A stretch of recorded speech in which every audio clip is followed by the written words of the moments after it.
My next guest is Katica Roy. We're in for a real treat right now. CEO of Pipeline, a company that leverages artificial intelligence to identify and drive economic gains through gender equity. Katica, it's great to see you in person. I loved our conversation the other day. Can you let's just get right through all the baloney and get right down to the issue of what you're doing on the gender equity front. There are a lot of us that talk about it. A lot of us want to see a different world. There are very few who think about this stuff in scale, and I know you do.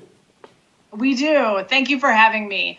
So, fundamentally, we believe, and we came from the premise that AI really is the tool to ensure gender equity in the future of work. And, we have seen that acceleration of the future work during COVID-19, in particular, with people working remotely. But one of the things that we know is that companies have massive amounts of data about their people. And the average Fortune 500 company actually makes three key decisions across their talent each year, which is performance, potential, and pay. And they have 60,000 employees. So that's 180,000 opportunities for every single Fortune 500 company to move toward gender equity. And that's actually what we make possible.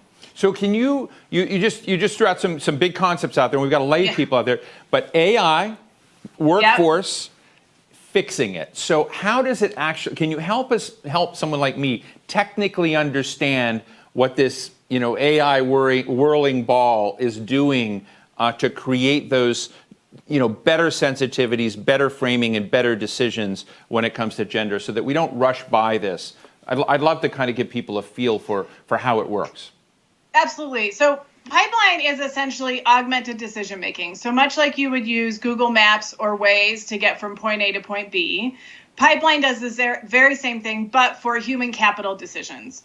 So what we do is we actually attach to companies' HR systems when they go to make decisions across the 5 pillars of talent, which are really the 5 major decisions that companies make about their talent, which is hiring, internal hiring, so mobility and opportunity, pay, performance, potential, and promotion. So to give you an example, if a manager writes a performance review about their employees, that actually sends a notification to the Pipeline platform that they may need a recommendation. We run that through our algorithms, and we do 2 things. One is that we use natural language processing to call out any bias that we actually see written in the review, and managers can edit that. And then the second thing we do is calibrate the ratings. That is to ensure that the ratings are equitable.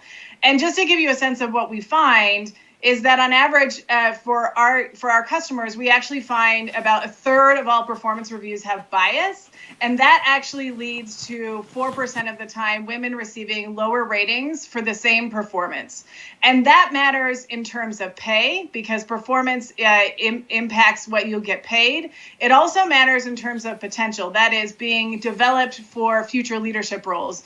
And we see that just in general now, right? That women are 47% of the labor base, 51% of the population, 57% of all college graduates, and yet they're only 7% of Fortune 500 CEOs. Today, it's right now, in fact, I think the Supreme Court is holding its services honoring Ruth Bader Ginsburg. And, Ruth Bader Ginsburg is so much a part of the picture of women's rights, gender equality, and our story in that front. I guess what I want to ask is, as somebody who's been such an active animator of this agenda as well, do you worry about us regressing in any way? Have we now moved so far that we can't move back? I always worry when we lose somebody like Ginsburg.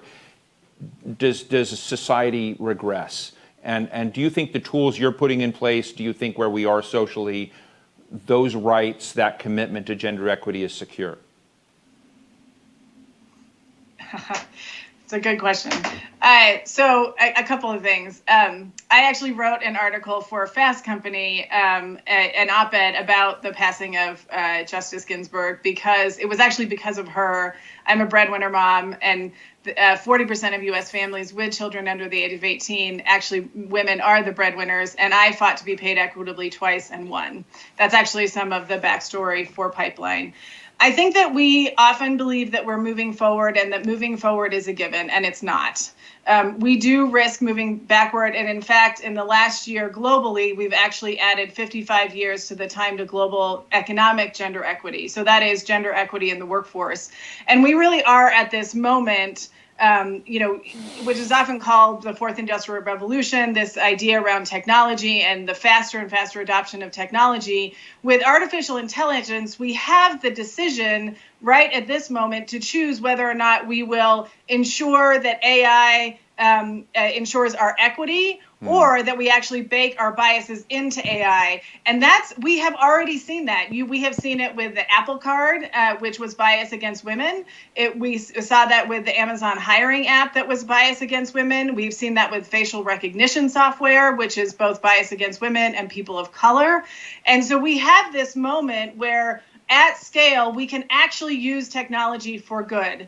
And it really is a both and. It is industry and technology coupled with policymakers. There are really important things that we need from our policymakers to actually move this forward as well. Let me ask you the same thing, Katica, that I asked Representative Brooks, which is about, it's sort of an obsession of mine of whether our educational system and network out there needs a lot more disruption to fit this world we're talking about, where it's too many kind of still the old boys networks in certain colleges and universities that are a winner for takes all format. Whether we need to kind of somehow demonstrate profound success with more nimble credentialing, people. Every variety of person, all genders, of course, having and showing a different model of success and advancement than the Harvard Business School route. I don't want to knock Harvard Business School, but there's a certain kind of monopoly position that has, and I'm just wondering whether or not we need to rethink credentialing. We need to rethink lifelong learning. We need to embed a more nimble system that would itself create greater equity, gender equity, racial balance and whatnot. I'm just, am I naive in this, or is it something we have to do? So it's interesting because I have two kids. One is 9 and one is 13. So I am living this right now. I fundamentally believe that digital literacy should be taught from the time that kids are in kindergarten. I taught my daughter to code before she could read. That is completely possible. We should be embracing that, even if children don't become coders or developers. We can look at different ways of credentialing. The issue is, what is the standard? Because if we change the way that we do credentialing, we have to think about what is that governing body that actually oversees that. Yes, I believe that's true. But if we don't have a standardization, now you have even the opportunity for more bias, because who decides? And the people who often decide are the people who have power. And so we need to think about who is that governing that will actually look at ensuring that those standards are applied equitably, which is true in higher education. And so we should just extend that and look at that more broadly.